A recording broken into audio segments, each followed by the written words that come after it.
You're listening to Coffee Break Flight Instruction by MzeroA.com. Flight train tips in 15 minutes or less.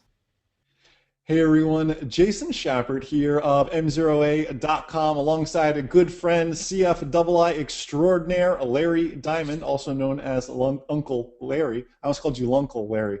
That's all right. Again, you get old like me, Larry, you start losing your mind. Guys, you're listening to Coffee Break Flight Instruction, flight train tips, 15 minutes or less. Let's start that timer. Today's topic, Larry's going to lead us in the conversation of traffic pattern entry into a uncontrolled, or what I'm trying to wrap my brain around calling a pilot-controlled airport. Larry, take it away. Okay, so what I'm going to do is I'm going to actually start out from the very, very beginning. So everybody always kind of asks, like, what calls do I make? Well, I always make it at least 10 miles, then I go 5, and then I'll usually 2, then 1. I've had like way too many experiences in pilot-controlled airports where no one is talking, no one's going in the same direction, no one is listening. Sometimes I get pilots, especially in the springtime, who don't even have radios in their airplane and haven't flown in like 4 or 5 months.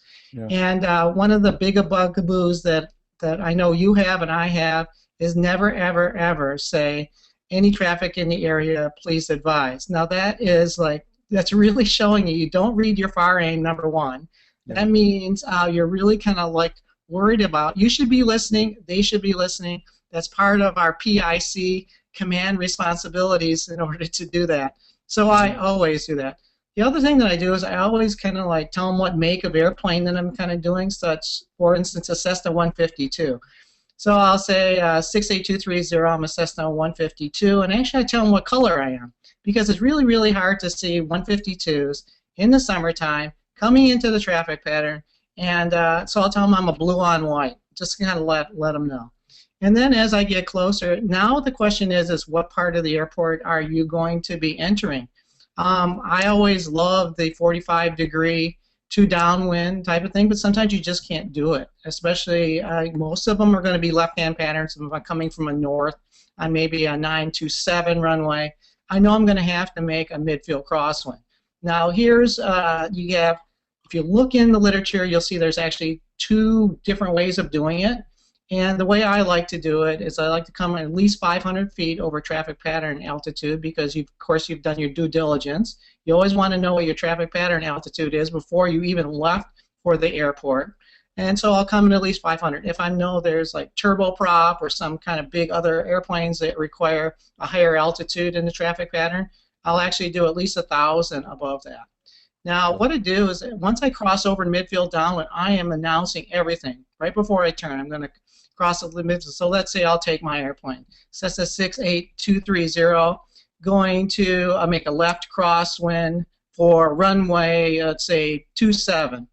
And I always say it beforehand, and I'll be overflying the field, and usually I even tell them 500 feet above.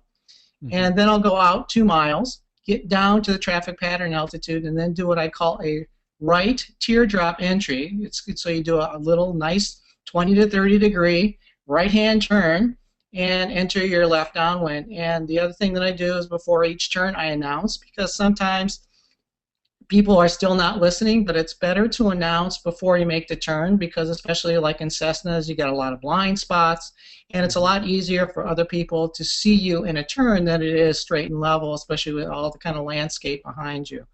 And so last but not least is the one I do not recommend to anybody, even though that's how I was brought up on how to do it, because it's just the midfield crosswind directly onto downwind.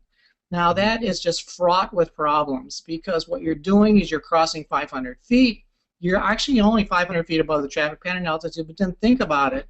You're only going to be a half a mile to 3/4 of a mile on your downwind from the airport. So now you're kind of like what I call dumping everything. You're pulling the power, you're going down, you're doing C-gumps all at the same time. You're also looking for aircraft, or there's someone behind you didn't do. It's almost like a clearing turn. If you've been too busy looking for other aircraft, you're not going to see other people. Some people are not going to be talking. Some people are actually going to be doing instrument approaches. And so that's actually another thing that I kind of do. I try and familiarize myself with all the instrument approaches at non-tower control airports, because they're going to be coming straight in sometimes, and you really got to kind of know what the landmarks are, what the fixes are. So that's another thing. But just think about it. You're dumping 500 feet onto downwind. You're pulling your sea gumps. You're probably going to hit your probably point that you're going to be aiming for probably within about 10 seconds, depending on what your airspeed is. So it's just fraught with problems, and I just don't recommend it to anybody. Absolutely, and I totally agree with you. And um, we live in a kind of want it now, everybody wants everything done so quickly society. And I believe that's why the 500 feet and what I would call chop it and drop it kind of approaches take precedence sometimes. A lot of people, when that Hobbs meter is ticking and they're paying by the hour, aren't a big fan of doing what you said. And, oh, let's fly 2 miles out and make that teardrop back. And although that's the right thing to do, and the problem with that is, Larry, is that we can sometimes be followers as pilots if we see other people doing it. For a great example, we hear that any traffic in the area, please advise. Well, just because you hear it on the radios doesn't mean it's the right thing to say. And let me clarify that, because you might be saying, I hear that all the time. How is that not the right thing to say? The reason any traffic in the area, please advise, is not appropriate is because if I keyed up the mic, let's say at the Marion County Denellen Airport, 122.8 is the frequency. Also, just 10 miles to the north is the Williston Airport on 122.8, on top of a whole lot of other airports in the local area on 122.8. And if I call up and maybe somebody misses the airport I'm at, or maybe there's just a bunch of people at the Marion County Denellen Airport, and I say, any traffic in the area, please advise, and there's 3 guys in the pattern, and they all key the mic at the same time, what happens? I don't hear anybody. Those 3 guys don't hear each other. They think they broadcast their message, but nothing really came out. So when you show up, and they're going to be real upset because they're going to feel like they made that radio call, although you weren't able to hear it because everybody stepped on everybody. Any traffic in the area, please advise, is I'm advising you not to use it. So that's that. And Larry, I totally get with what you're saying. Rule number 1, guys, is know what your pattern altitude is for the airport you're going into. Real easy math, okay? 1,000 feet plus my field elevation, and round up in those cases. Add 500 feet to that to overfly the field, sometimes even more, especially if you're willing to take it. Go 2 miles out. And bring a nice slow descent on down.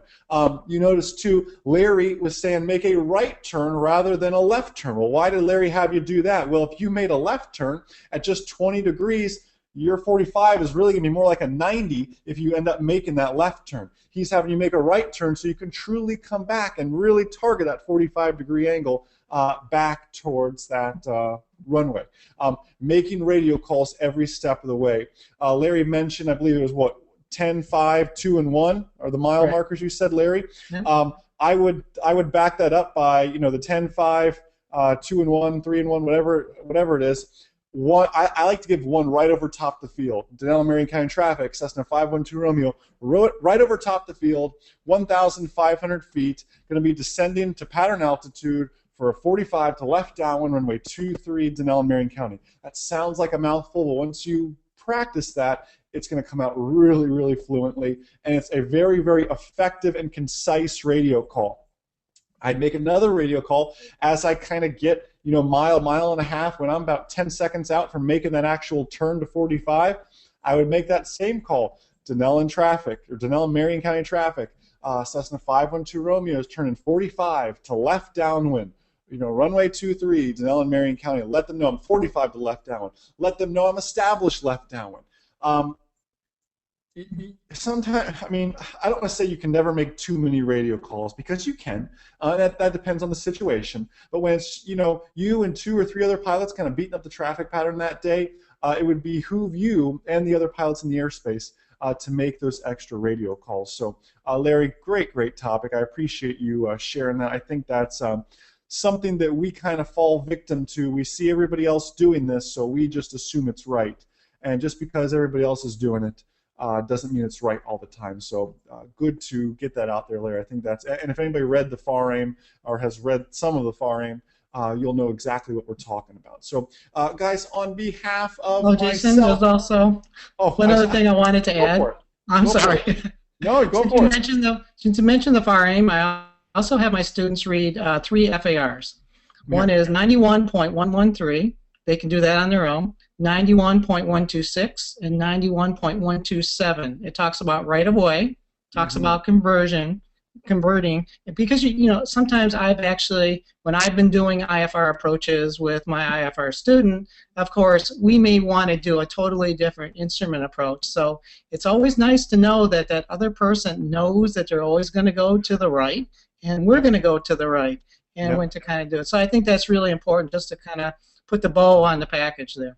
Absolutely, but never to assume that the other person flying maybe you read those same regulations as well. Again, you never worry about yourself on the road when you're driving. You worry about the other drivers is usually what happens in that case. But certainly preparing us and educating everybody is all we can simply do in that case, Larry. So I appreciate you for sharing that. Guys, on behalf of myself, the wonderful, magnificent CFII, Mr. Larry Diamond, and the entire MzeroA.com team, thank you so much for listening to Coffee Break Flight Instruction, Flight Train Tips in 15 minutes or less. Enjoy the rest of your day. Be sure to subscribe on iTunes, leave us a review, and most importantly, remember that a good pilot is always learning. Have a great day, guys. See ya.